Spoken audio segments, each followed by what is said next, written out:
As we continue into a new liturgical year and seek respite in the weeks of Advent, I find myself begging for a deeper, more alive sense of hope and trust.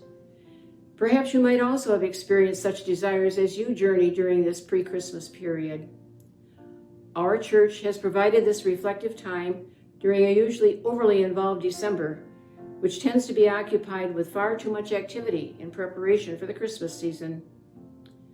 As I reflected on the readings for the second Sunday, which coincides this year with the Feast of the Immaculate Conception, moved to the following day, I found myself drawn to the words of the prophet Baruch in the first reading.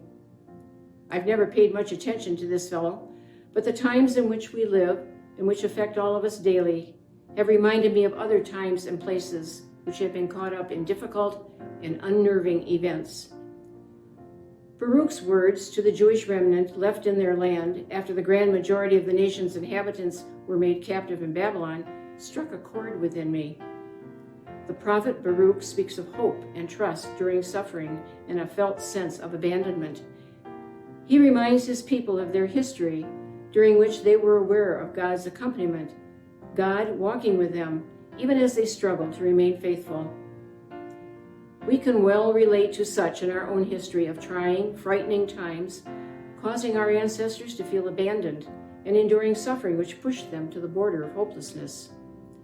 We are called to remember God's presence intertwined in our daily life, even as the news makes us aware of the suffering of earth and the effects on our sisters and brothers due to the aftermath of climactic catastrophes, not to mention the numerous global wars and our own political, governmental divisions which impact us here at home.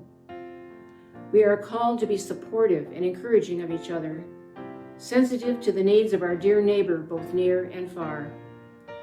We hear the call to respond, to be God's presence as we journey, and messengers of peace, unity, and reconciling love. Was this not the message of Baruch to the dear neighbor of his time? The captives returned to their homeland. The conditions of a peaceful life were renewed, and the people and their traditions were restored. We have every reason to believe that we too can continue on the journey with a deepened hope and trust in our God of tender, compassionate love. A journey leading to a future full of hope, one where reconciling, unifying love and peace can exist. May the blessings of deepened trust and hope offered during Advent be ours during these weeks of anticipation, of longing, and of waiting for the arrival of the Prince of Peace, God with us.